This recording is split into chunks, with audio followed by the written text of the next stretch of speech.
446 میں آ کر شیعوں کی حکومت کو ختم کیا تغرل بیگ سلجوکی نے۔ سلجوک مسلمان ہوئے تھے محمود غزنوی کے دور میں، سلجوک ان کے بڑے کا نام تھا۔ تو ایک دفعہ محمود غزنوی نے سلجوک سے پوچھا اگر مجھے تیری مدد کی ضرورت ہو تو کتنے آدمی پیش کر سکتے ہو؟ تو اس نے ایک تیر دیا، کہا یہ ایک تیر ہے میرا، کسی کو یہ تیر بھیج کر میرے علاقے میں بھیج دو تو چند گھنٹوں میں 1,00,000 تلواریں تیرا پہرا دینے کے لیے تیار ہوں، میرے پاس اتنی طاقت ہے۔ تو یہ سلجوک کی نسل میں تھا تغرل بیگ۔ اللہ تعالیٰ نے جب عرب زوال کا شکار ہو گئے اور ضعف کا شکار ہو گئے، جیسے بڑھاپے کا کوئی علاج نہیں، جب قوموں پہ زوال آتا ہے تو اس کا بھی کوئی علاج نہیں، پھر اور قوم کو جگہ ملتی ہے۔ جیسے بڑھاپا ایک فرد پہ آتا ہے، ایسے بڑھاپا قوم پہ آتا ہے۔ قوم کا بڑھاپا جوانی میں نہیں لوٹ سکتا، جیسے فرد کا بڑھاپا جوانی کی طرف نہیں لوٹ سکتا، قوم کا بڑھاپا جوانی کی طرف نہیں لوٹ سکتا، کوئی علاج نہیں، نئی نسل کا آنا ہی علاج ہے۔ تو عرب دھل چکے تھے، 600 سال بہت ہوتے ہیں حکومت کو، اپنی صفات گم کر چکے تھے، اب نئے خون کی ضرورت تھی۔ تغرل بیگ پہلا شخص تھا جس نے آ کر اہل السنت والجماعت کو استحکام بخشا، شیعوں کی حکومت کو ختم کیا، بغداد سے، شام سے، ان سارے علاقوں سے۔ صلاح الدین ایوبی نے اسماعیلی شیعہ کی حکومت کو ختم کیا، مصر۔ العاضد ان کا آخری خلیفہ تھا صلاح الدین ایوبی، نور الدین زنگی رحمۃ اللہ علیہ کا پروردہ تھا، اس کا دوست تھا، اس کے دوست بھی تھا، بچہ بھی تھا اس کے سامنے، زیادہ لکھنے پڑھنے کا شوق تھا۔ پھر اللہ تعالیٰ نے اس سے کام لیا اور اس کو مصر کا گورنر بنا کے بھیجا، مصر کی مدد کے لیے بھیجا، تو وہاں اس نے صلاح الدین ایوبی نے وہاں ختم کیا، تغرل بیگ نے یہاں ختم کیا۔ تو پھر سلجوک جو تھے نا یہ اقتدار میں آئے، ادھر ختم ہو گئی سلطنت بنو عباس کی، مصر ایک چھوٹی سی ترکوں کی سلطنت، تو اللہ تعالیٰ پھر مرکزیت کے لیے ایک نظام چلایا۔ دو لشکر آپس میں لڑ رہے ہیں ایک میدان میں، ایک جنگلی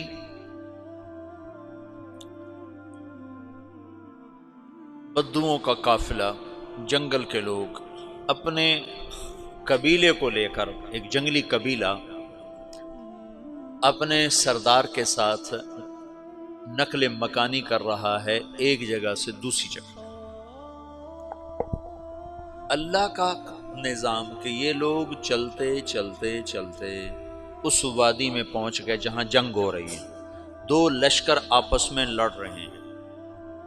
جب یہ وہاں پہنچتے ہیں تو ایک لشکر کے قدم اکھڑ رہے ہیں اور دوسرا غالب آ رہا ہے۔ ان کو نہیں پتا شکست کھانے والے کون ہیں اور فتح پانے والے کون ہیں، ان کو نہیں پتا۔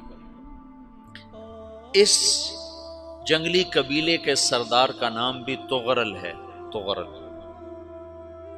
تو یہ سردار کہتا ہے جو شکست کھا رہے ہیں ان کی مدد کرو، کچھ پتہ نہیں کون ہے، کہتا جو شکست کھا رہے ہیں ان کی مدد کرو۔ تو 400 وحشی جنگلیوں نے فاتح لشکر کے پیچھے حملہ کر دیا۔ وہ تو ایک کافی ہوتا تو 400 دوڑ جب تلواریں پڑیں تو چند لمحوں میں نقشہ بدل گیا، بھاگنے والے جم گئے اور جمنے والے بھاگ پڑے۔ جب جنگ ختم ہوئی تو شکست خوردہ لشکر کے بادشاہ نے ان کو بلایا، اسے پوچھتا ہے مجھے جانتے ہو میں کون ہوں؟ کہا نہیں۔ کہا تو تم نے میری مدد کیوں کی؟ کہا انسانی ہمدردی کی وجہ سے، تمہیں شکست ہو رہی تھی اس لیے تمہاری مدد کی۔ پھر اس نے اپنا تعارف کرایا، میں ہوں سلیمان سلجوکی، ترکی کا بادشاہ۔ مسلمانوں کا لشکر تھا اور تاتاریوں سے شکست کھا رہا تھا، تاتاری فتح پا رہے تھے، مسلمان شکست کھا رہے تھے۔ تو وہ اللہ کی غیبی مدد بن کر آئے، تو وہ اس سے کہتا ہے میرے ساتھ رہنا پسند کرو گے؟ تم نے میرے اوپر احسان کیا ہے، میں اس کا بدلہ دینا چاہتا ہوں، میرے ساتھ رہنا پسند کرو گے؟ کہنے کا کر لوں گا۔ تو اس نے اس کو لے کر ترکی آیا، اور استنبول اس وقت روم کی حکومت میں تھا، اسے فتح کیا اس تغرل کے آگے چوتھے پانچویں پڑپوتے محمد فاتح نے۔ تو یہ استنبول ہے، یہ ترکی ہے، بیچ میں ایک چھوٹا سمندر ہے، یہاں ایک جاگیر ہے۔ تو سلطان سلیمان کہتا ہے یہ جاگیر تجھے وقف ہے، ادھر سے رومی مجھے تنگ کرتے ہیں حملے کر کر کے، تو میرا دفاع کرتے رہنا، یہ جاگیر تیری ہے۔ یہ اس جاگیر پہ اس نے اپنے قافلے کو آباد کر دیا، اپنے قبیلے کو، اور ایک چھوٹی سی حکومت بنا لی، جو ایک صوبہ سمجھو سلمان سلجوقی کا، وہ ایک چھوٹا سا صوبہ ہے۔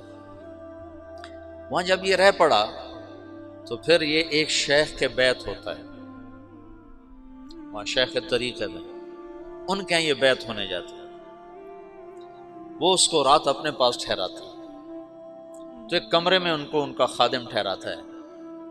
یہ جب کمرے میں جاتا ہے تو سامنے دیوار میں طاقچے پر قرآن پڑا ہوا ہے، تو یہ تغرل بیگ کہتا ہے یہ کیا ہے، یہ کیا ہے؟